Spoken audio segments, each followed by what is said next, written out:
Thank you, Zwe. And good afternoon, everyone.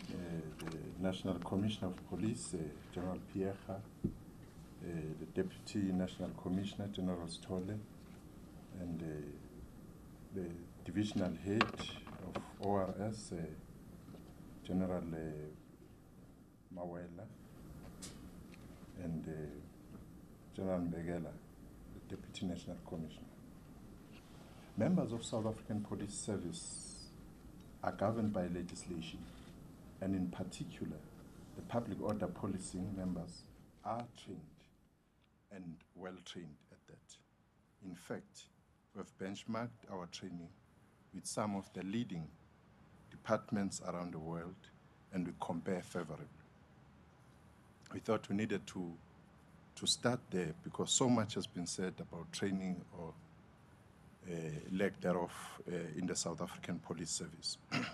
We have in the last few years witnessed an increase in public protests, and more worryingly, some of them have been violent in nature, whereas others have been peaceful.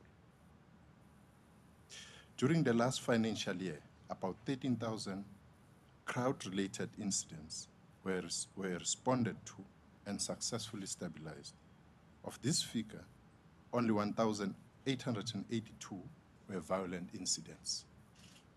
The Dangerous Weapons Act of 2013, Act 15 of 2013, a new piece of legislation that has been promulgated to address the possession of weapons during public gatherings and mass demonstrations, officially came into effect on the 2nd of January 2014. In terms of the new act, it is a criminal offense to possess a dangerous weapon with the intention of committing an unlawful act if the possession of dangerous weapon raises a reasonable suspicion that the person intends to use the dangerous weapon to commit an unlawful act. The person may be found guilty of an offense and liable on conviction to a fine or to be imprisoned for a period not exceeding 3 years.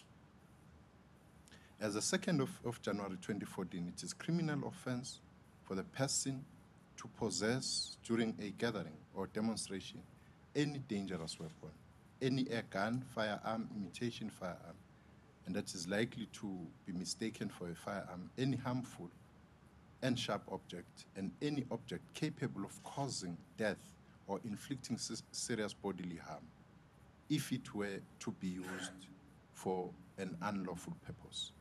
Furthermore, the Gatherings Act of 1993 provides clear guidelines on how to manage the organization of public protests, gatherings, and marches. Let me now deal with the Mothutlung public protest incident, which regrettably resulted in the loss of lives. The public protests stemmed from the community's dissatisfaction relating to the lack of water supply in the Madibeng municipality. The community expressed dissatisfaction, amongst others, of lack of water supply and the awarding of tenders to the relatives of the municipality employees to supply water in the area. Following that, the violent protests resulted in the death of 4 people, allegedly shot by the police, and the matter was immediately investigated by those who police the police, that is the Police Investigative Directorate. A case of 4 counts of murder and 4 of attempted murder was registered with the ICD. And after that, following this incident, I then tasked the SAPS management to institute an internal investigation which is independent and parallel from the current IPIT investigation, as is the practice. The Provincial Commissioner of the Northwest Province, Lieutenant General Mbombo, appointed Brigadier Z.M. Kwanazi, the Section Head Public Order Policing, as a disciplinary investigating officer to conduct an inquiry into both incidents in Regulation 12.1 of the SAPS Disciplinary Regulation 2006 on 2014 January 15. The investigation commenced on the 16th of January 2014, and the preliminary report was received on Wednesday, the 22nd of January 2014.